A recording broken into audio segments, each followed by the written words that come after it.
लोकसभा चुनाव में इस वक्त क्या माहौल है देश का?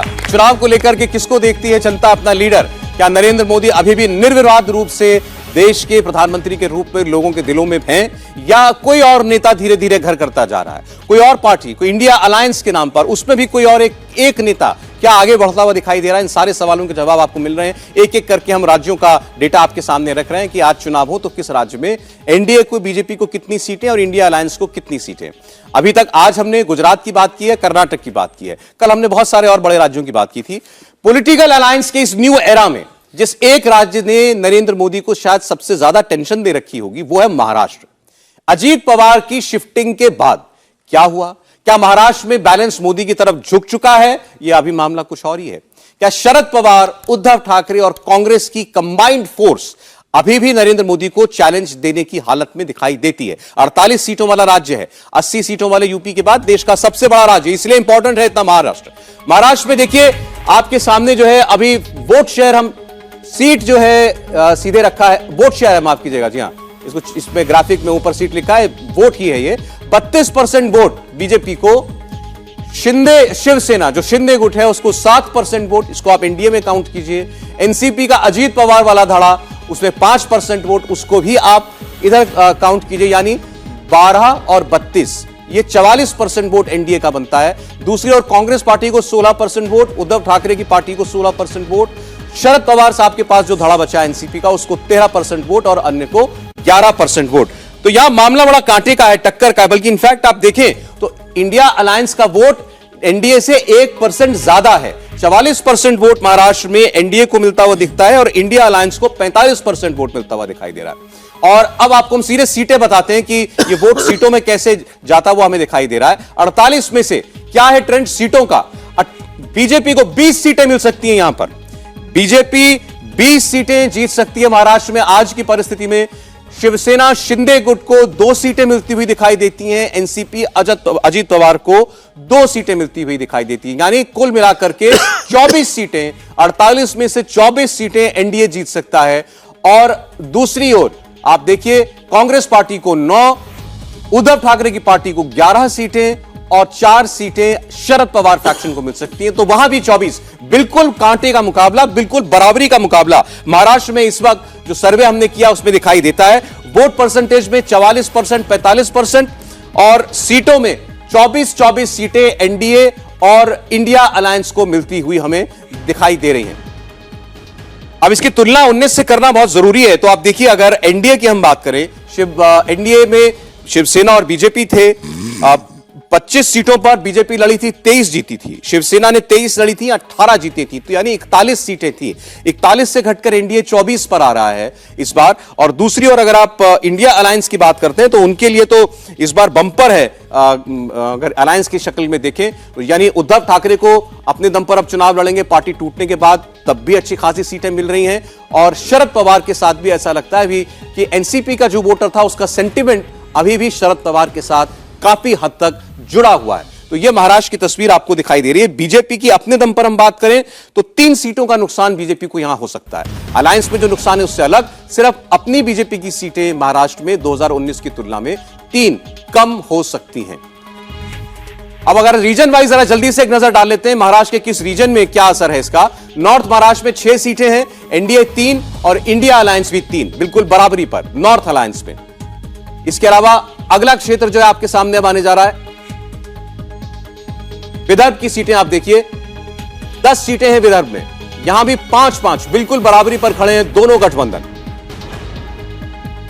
मराठवाड़ा की बात करते हैं, 8 सीटें मराठवाड़ा में, यहां पर इंडिया अलायंस को बहुत बढ़त दिखाई दे रही है, 2 केवल एनडीए को मिलता हुआ दिख रही है और 6 सीटें इंडिया के पास जाती हुई दिखाई दे रही है। मराठवाड़ा यहां शरद पवार का जहां पर प्रभाव होगा। मुंबई का इलाका जहां उद्धव ठाकरे का असर है, यहां पर आप देखिए तो 4 एनडीए 2 इंडिया अलायंस, यहां पर एनडीए भारी पड़ता हुआ दिखाई दे रहा है। ठाणे कोंकण, ठाणे जहां पर शिंदे साहब का असर है, वहां पर आप देखिए तो 5 एनडीए को और 2 इंडिया अलायंस को मिलती हुई दिखाई देती हैं। और पश्चिम महाराष्ट्र का इलाका, इसे भी आप एनसीपी के प्रभाव वाला इलाका मान सकते हैं, तो यहां पर 1 सीट ज्यादा इंडिया अलायंस को मिलती हुई दिखाई दे रही है 6 सीटें और एनडीए को 5 सीटें मिलती हुई दिखा रही हैं। लेकिन बिल्कुल बराबरी पर वोट शेयर में भी, ओवरऑल सीटों में भी दोनों गठबंधन खड़े हुए हैं। प्रदीप जी, देखिए, महाराष्ट्र का ये चुनाव जो है, इसकी तुलना पिछले किसी चुनाव से नहीं कर सकते।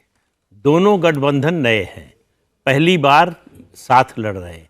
एकनाथ शिंदे अलग होकर शिवसेना से बीजेपी के साथ आए हैं, अजीत पवार एनसीपी से अलग होकर आए। उधर जो गठबंधन है, उद्धव ठाकरे, कांग्रेस और शरद पवार का, ये भी पहली बार साथ में चुनाव लड़ेंगे।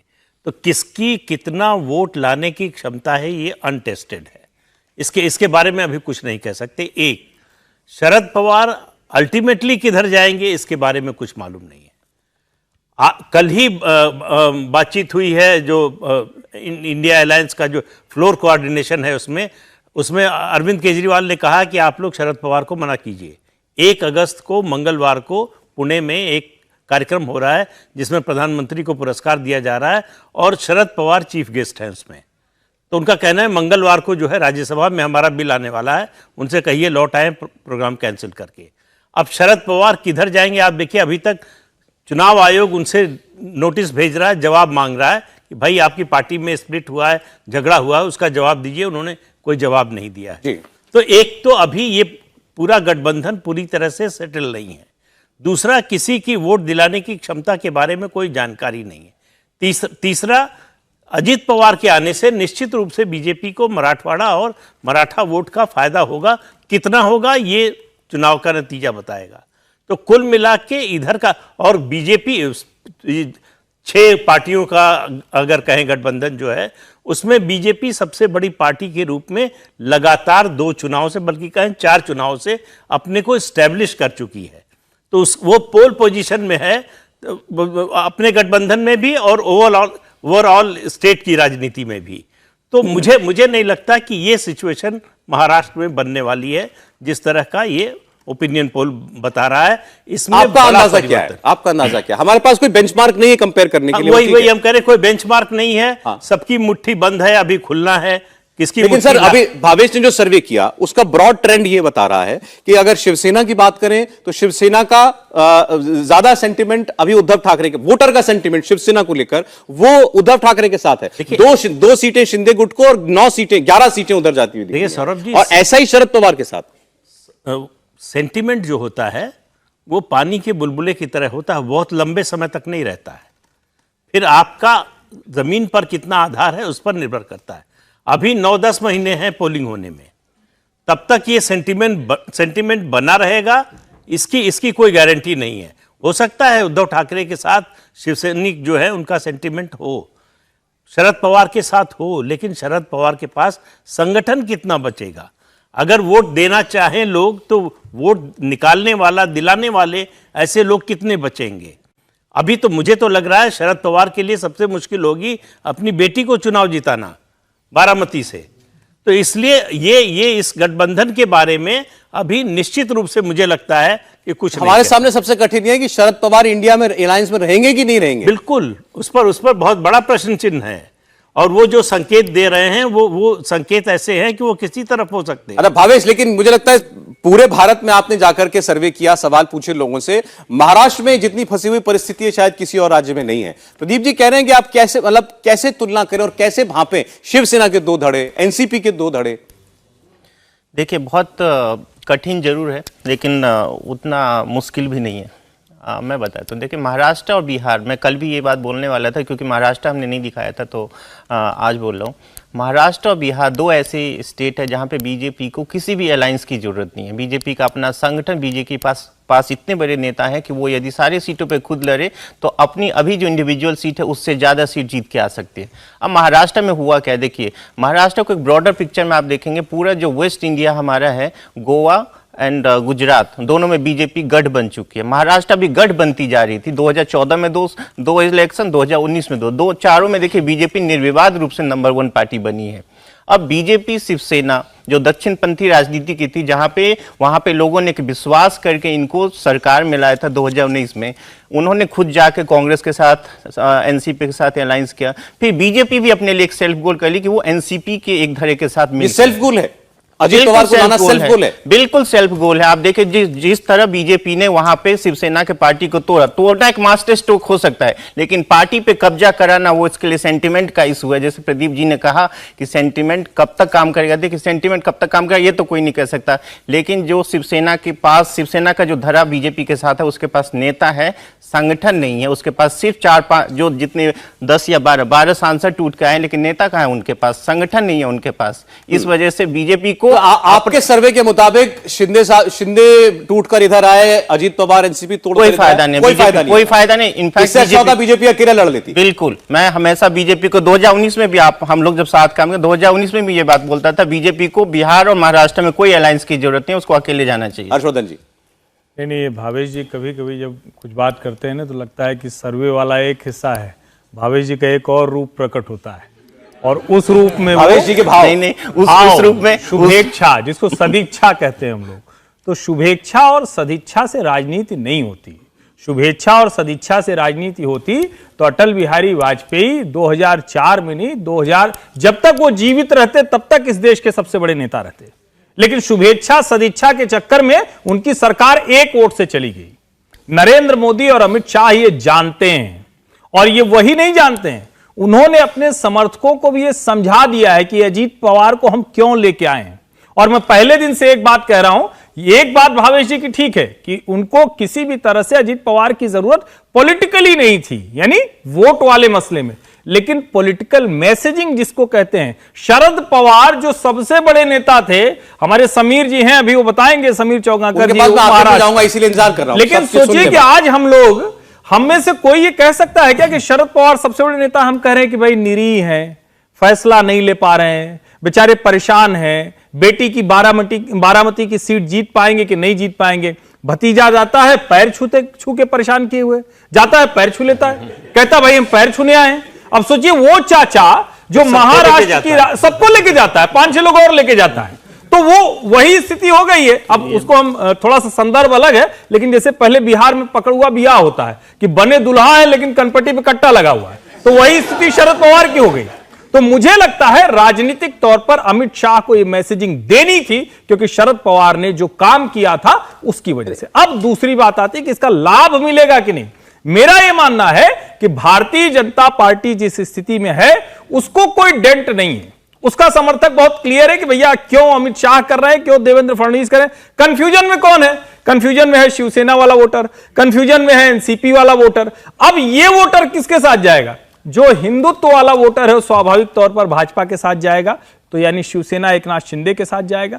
जो अजीत पवार वाला वोटर है वो विशुद्ध अवसरवादी वोटर है, जैसे शरद पवार ने अपनी पार्टी खड़ी की है, जो ठीक होता दिखेगा उसके साथ चला जाएगा। सीटें आपको देनी पड़ी ना अजीत पवार को, मुझे लगता है कह रहे हैं वो सीटें खुद बीजेपी लड़ती है। देखिए बीजेपी 25 सीटों पे चुनाव ऐसे नहीं होता ना। अगर वो सीटें बीजेपी लड़के जीतने की स्थिति में होती तो बीजेपी अपने से वहां सरकार बना लेती। सर एक चीज बताइए, ये चीज मैं 2019 में भी बोला था बिहार महाराष्ट्र के संदर्भ में। आज देखिए बिहार महाराष्ट्र में जो 2 गठबंधन उन्होंने जेडीयू के साथ किया और शिवसेना के साथ किया, आज वही दोनों सबसे बड़े दुश्मन बन के बैठे हुए हैं। नहीं, उसकी परिस्थितियां, वो परिस्थितियां, मेरा कहने का मतलब वो आधार है, वो आधार। विनोद जी देखिए महाराष्ट्र के बाद 214 पहुंच गया बीजेपी का ग्राफ जी। नहीं वो तो बीजेपी को बहुमत मिलता तो साफ दिखाई पड़ रहा है, अभी यूपी बाकी है। मैं नहीं कह रहा हूं, आप कह रहे हैं। नहीं हम अभी यूपी बाकी है भाई, 80 में से हो सकता है 80 के 80 दिखा दें, आ जाए सीटें, कोई ताजुब थोड़ी है। तो और उसमें मुझे कोई शंका भी नहीं सर्वे के हिसाब से कि अभी आज की स्थिति में महाराष्ट्र में बात कर रहे थे। भावेश जी ने अपना भाव, जैसा कि हर्षवर्धन जी ने कहा, मेरा भाव कुछ नहीं यार, पूरी बात तो सुनो। हर्षवर्धन जी ने भी अपनी सदिच्छा और शुभेच्छा दिखा दी। इन्होंने बता दिया, घोषणा कर दी कि शिवसेना का वोटर जो है वो एकनाथ शिंदे के साथ चला जाएगा और एनसीपी का अजीत पवार साथ, उन अजीत पवार के साथ चला जाएगा। बार बार बात होती है कि वो जो है क्या नाम है उनका, सुप्रिया चुनाव नहीं जीत सकती। अजीत पवार अपने बेटे को चुनाव नहीं जीता पाए, जबकि एनसीपी और शरद पवार साथ थे, पूरी एक पार्टी एकजुट थी। बहुत बड़े नेता है अजीत पवार। तो ये कहना कौन जीता पाए कौन बड़ा मुश्किल है, नंबर 1। दूसरी बात ये, मैं भावेश जी की इस बात से बिल्कुल सहमत हूं। जो गलती उत्तर प्रदेश में भारतीय जनता पार्टी ने 1998 में की थी, 97 में, वही गलती महाराष्ट्र में की है भाजपा ने। 97 में क्या किया था, जब मायावती ने समर्थन वापस लिया था तो बीएसपी और कांग्रेस को तोड़ करके उन सारे दागी नेताओं को बीजेपी ने अपने साथ लिया था। लोकतांत्रिक कांग्रेस नरेश अग्रवाल के नेतृत्व में और जनतांत्रिक बसपा नरेश चौधरी नरेंद्र सिंह के नेतृत्व में जो दागी थे, जिन पे बड़े बड़े आपराधिक मुकदमे थे, उनमें एक तो अमर मलिक त्रिपाठी बाद में किस तरह से वो सब मालूम है सबको। और उसके बाद बीजेपी तब 2017 में आ पाई, घटती चली गई। 12 में 47 सीट पर थी विधायक, और 17 में तब आई नरेंद्र मोदी देश के नेता बनकर के आए और उनकी वजह से पार्टी को वोट मिला। तो यानी 20 साल वो बाहर रही। महाराष्ट्र में जो लोग बीजेपी को उम्मीद के रूप में देख रहे थे और जो प्रधानमंत्री जी का भ्रष्टाचार के विरुद्ध नारा चल रहा था, जब आप अजीत पवार और प्रफुल्ल पटेल और छगन भुजबल को साथ ले लेते हैं तो फिर उस नारे की धार कमजोर हो जाती है। और फिर यही होता है कि भाई जब यही करना था तो ठीक है, हम जहां हैं वहीं रहेंगे। तो आप भी मान रहे हैं नुकसान हो रहा है इसमें? हाँ, नुकसान हो रहा है, को साथ लाने का नुकसान हुआ है, नुकसान हो रहा है बिल्कुल। और अगर ये बात नुकसान की वजह से ही ये जो 24-24 का आंकड़ा दिखाई पड़ रहा है, और ये बात सही है, अगर बीजेपी ज्यादा सीटों पे अकेले में लड़ती बिहार और महाराष्ट्र में तो उसको ज्यादा फायदा होता। चलिए अब हमारे साथ समीर चौगानकर साहब हैं। एक पॉइंट हम सब में महाराष्ट्र से आए हुए हैं, महाराष्ट्र की राजनीति को क्योंकि उन्होंने नजदीक से सबसे ज्यादा अरसे तक देखा है, इसलिए चौगानकर सबने आपको सबको सुन लिया आपने। बीजेपी ने इतनी जुगतबाजी वहां पर की, अब शिंदे साहब कह देते हैं चलिए आप वो टूट कर क्या है। अजीत पवार की इच्छा थी मैं सरकार में आ जाऊं, मैं इधर आ जाऊं, पावर के साथ आ जाऊं, लेकिन बीजेपी को नुकसान हुआ उनको लेने का। सर्वे कम से कम ये कहता है अपनी सीटें भी घटी, गठबंधन की सीटें भी घटी सर्वे में। बिल्कुल, देखिए जब महाराष्ट्र के अंदर उद्धव ठाकरे कांग्रेस और राष्ट्रवादी कांग्रेस ने मिलकर जब शिवसेना ने सरकार बनाई थी महाराष्ट्र के अंदर, उसके बाद भारतीय जनता पार्टी के पास लगातार संदेश आ रहा था कि अगर ये तीनों मिलकर लगातार लोकसभा चुनाव तक इकट्ठे रहे तो हो सकता है कि जो सीटें हमें मिलना चाहिए वो आधी सीटें हो जाएंगी और इस गठबंधन को तगड़ी सीटें मिल सकती है। उसके बाद भारतीय जनता पार्टी ने एकनाथ शिंदे को लाने की रणनीति बनाई। एकनाथ शिंदे भारतीय जनता पार्टी के साथ आ गए, महाराष्ट्र में सरकार उन्होंने बना ली।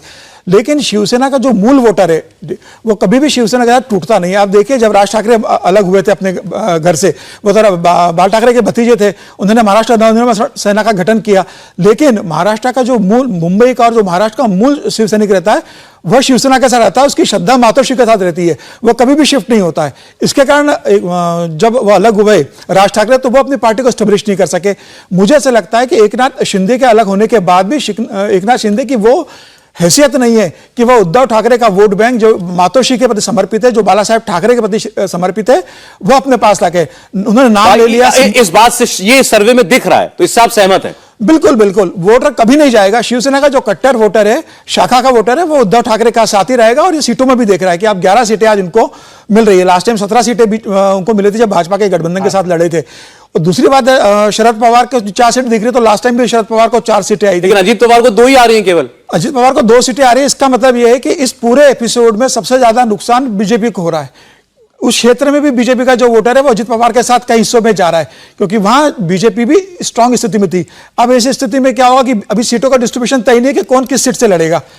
अभी तो यह भी तय नहीं कि एकनाथ शिंदे मुख्यमंत्री रहेंगे कि नहीं रहेंगे अगले चुनाव तक। अभी उनको भी यह शक है कि मैं रहूंगा कि नहीं रहूंगा। अजीत पवार को भी यह शक है कि मुझे कितनी सीटें मिलेंगी। सीटों का डिस्ट्रीब्यूशन हुआ नहीं है। अब बीजेपी क्या करती है, हो सकता है एकनाथ शिंदे के ज्यादातर सांसदों को बीजेपी अपने सिंबल पर चुनाव लड़वाए कि आपका आधार नहीं तो हमारे सिंबल पे आप चुनाव लड़ो। हो सकता है अजीत पवार के ज्यादातर जो 2 सीट दिख रही है वो बीजेपी के सिंबल पे चुनाव लड़ ले। तो टिकट डिस्ट्रीब्यूशन अब इनके बीच कैसा होगा, ये बहुत बड़ी समस्या होगी। क्योंकि क्या सीधे शब्दों में कहें, क्या शिंदे शिवसेना और अजीत पवार की एनसीपी ये एक किस्म की लायबिलिटी बीजेपी के लिए तो नहीं बन गई? अब जब आप कहते हैं कि मुझे उनके लोगों को अपने टिकट पर चुनाव लड़वाना पड़ेगा, बीजेपी की लायबिलिटी नहीं, बीजेपी का जो वोट बैंक में बीजेपी के साथ रहेगा। हो सकता है बीजेपी की सीटें इससे ज्यादा आ जाए, लेकिन जिस सोच से भारतीय जनता पार्टी उनको लेके आई थी वह पर्पस पूरा नहीं हो पा रहा है। क्योंकि अभी नगरीय निकाय चुनाव भी होने थे, तो 1 साल से जो नगरीय चुनाव महाराष्ट्र में नहीं हुए, इसका कारण यही था कि भारतीय जनता पार्टी को लग रहा था कि सिर्फ एकनाथ शिंदे के भरोसे हम ये चुनाव नहीं जीत सकते, हमें कोई और साथ लगेगा। और अजीत पवार को लाने के बाद भी फिलहाल मुझे ऐसा लग रहा है कि लोकसभा चुनाव तक ये नहीं कराएंगे। हर्षवर्धन जी, नहीं देखिए, दरअसल अब समीर भाई भी बोल चुके, तो इससे समझिए कि महाराष्ट्र की राजनीति कितनी कठिन हो गई कि समझ में नहीं आ रहा है कि क्या है। लेकिन राजनीति ऐसे नहीं चलती है जैसे सर्वे दिखा रहा है। ऐसा नहीं होगा कि 24-24 का बंटवारा हो जाएगा। मेरा यह मानना है कि जो भी उस वक्त बेहतर करेगा, हो सकता है आज हम बात कर रहे हैं, कल को कोई और ताकत बन जाए, कल को शरद पवार ही खड़े हो जाएं या कांग्रेस पार्टी खड़ी हो जाए या अजीत पवार कुछ करें लौट जाए। लेकिन आज की स्थिति में भारतीय जनता पार्टी वहां बहुत मजबूत है। मैं कह रहा हूं कमजोर कौन हुआ है? आप कह रहे हैं कि शिवसेना का वोटर, शाखा का वोटर उसके साथ जाएगा। मुंबई में शाखा उखड़ गई समीर भाई, जितने शाखा जहां लगती थी, जहां सुबह ब्लैक बोर्ड पे वो शेर का निशान लगा के और वो करते थे, आप बात कीजिए। मुझे तो मतलब लोगों ने बताया कि अब वो स्थिति नहीं कि कोई एक मैसेज जाए, जो मैसेज जाता था। और जो शिवसेना क्यों जानी जाती थी, हम जो तय करते हैं मुंबई में वो करके दिखाएंगे। अब तो उद्धव ठाकरे यही नहीं तय कर पाते कि हम करेंगे क्या, तो शिवसैनिक कुछ कर ही नहीं रहा है। मेरा मानना है कि इस वजह से जो भारतीय जनता पार्टी के साथ शिंदे हैं उनको उसका लाभ मिलेगा, पूरा लाभ नहीं मिलेगा, क्योंकि एक बड़ा वर्ग ऐसी जो परिवारवादी व्यवस्था होती है उसमें सत्ता के साथ जुड़ा रहता है, जो मातोश्री वाली सत्ता है। लेकिन लाभ के तौर पर देखें तो भाजपा लाभ में है। अजीत पवार और शिंदे अगर इनके बीच की टकराहट नहीं होती है, कोई नया पैंतरा नहीं होता है, तो भाजपा लाभ में रहेगी। चलिए, महाराष्ट्र के आंकड़े जुड़ने के बाद और बिल्कुल बराबरी पर दोनों अलायंस खड़े दिखे हमें, तो आप देखिए कि अब एनडीए 214 और 116 पर इंडिया अलायंस खड़ा हुआ दिखाई दे रहा है।